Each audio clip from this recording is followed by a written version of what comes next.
Welcome back to CEO Money. I'm Michael Yorba with Ed Baxter, and we're talking with Colin Sprake, author, speaker. Make Your Mark.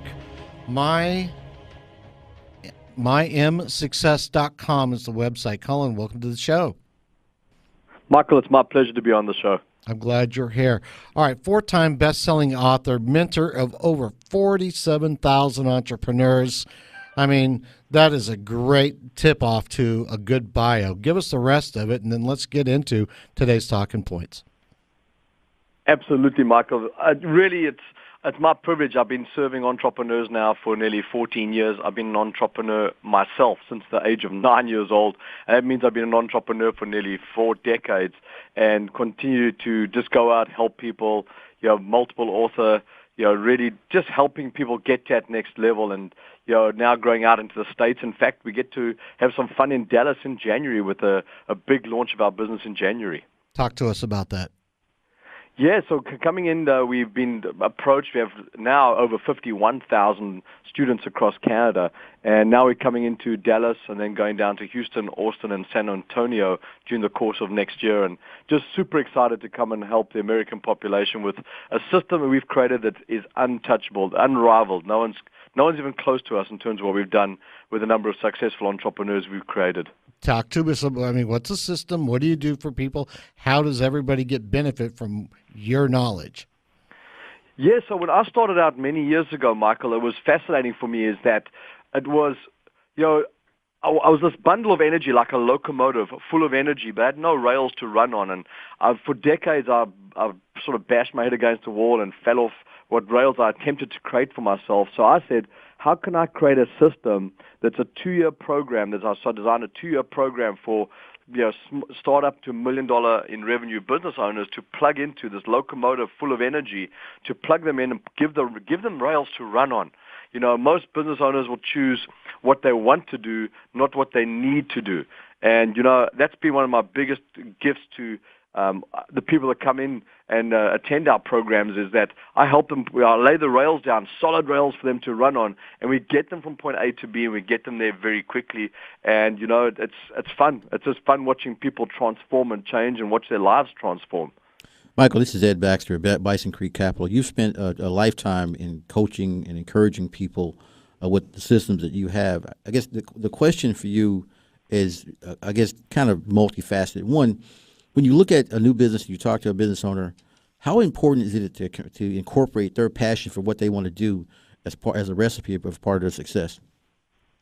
Ed, it's a great question. My pleasure to meet you. It fascinates me is, a lot of people say monetize your passion. I teach what the difference between passion and passionate is. And I think you need to have a deep desire to love what you do every single day. But here's the thing, you cannot always monetize your passion because sometimes your passion is going out and doing charitable work or philanthropic work or what have you. So I often say to people, be very careful because sometimes your business is a vehicle to give you the cash to go live your passion, especially if you're doing philanthropic work. So you cannot always monetize your passion, but if you can, and you can bring your passion into your business, absolutely. That's the first prize. I want Colin to come in here and help show us how to better monetize our passions. Really? I mean, you've spent a lifetime building a 24-month Sherpa system. Can you kind of give us some insight on that? Yeah, well, it's cost me over $4.5 million to build this system out.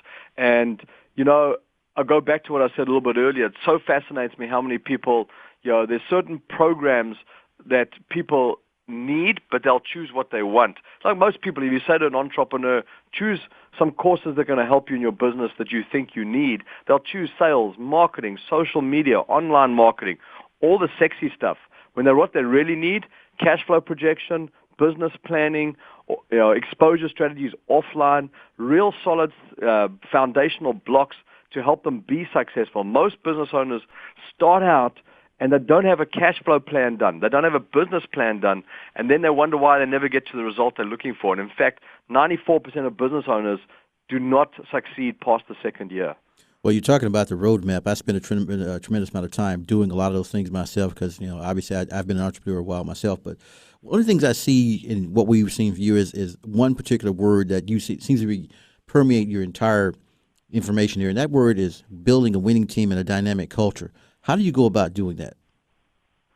You know, that's all around core values. And that for me is where people, I only hire on core values. In fact, I do an hour and a half interview process with a group of candidates for a job role here at Make Your Mark. And they go through, it's a core value interview. And then only after that do I start interviewing them for the job and the role. Because here's the thing. Many of us, you'll probably laugh about this, both of you, is that, many of us have worked with somebody who's exceptional at their job, but they irritate us like crazy. Yes. And those people who don't have our core values.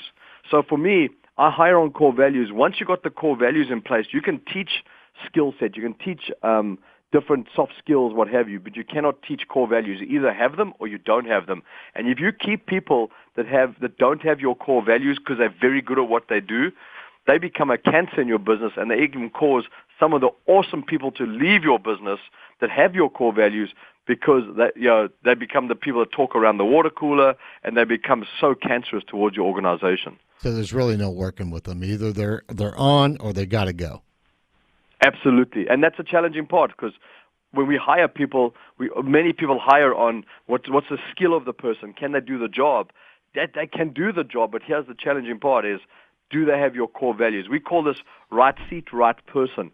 Right seat means, can they do the job? Can they do the role that you're hiring them for? Right person, do they have your core values? And they have to have both.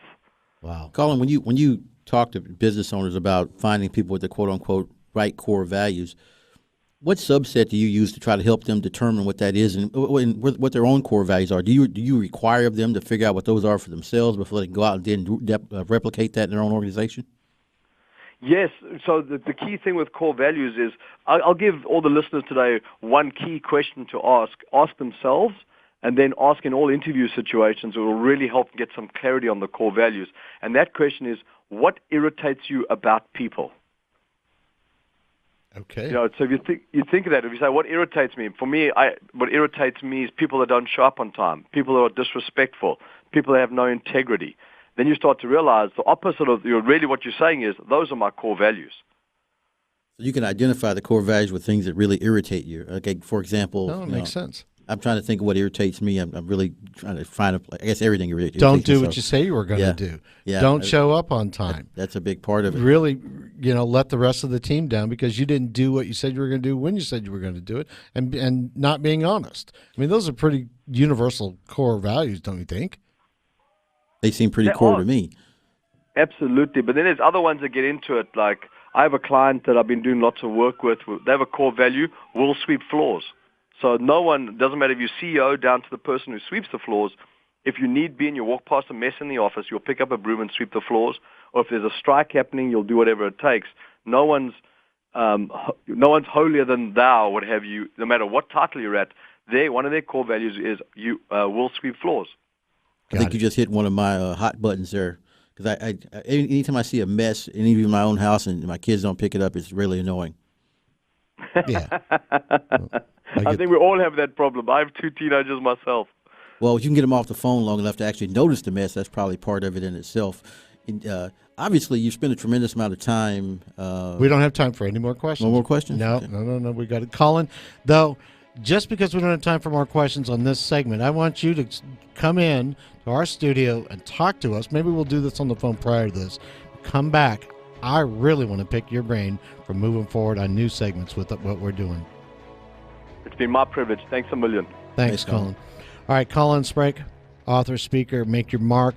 mymsuccess.com is the website. You can listen to CEO Money with Michael Yorba and Ed Baxter. Thanks for joining us. Segment brought to you by our title sponsor, Tycon Partners, and our new title sponsor, Infuse.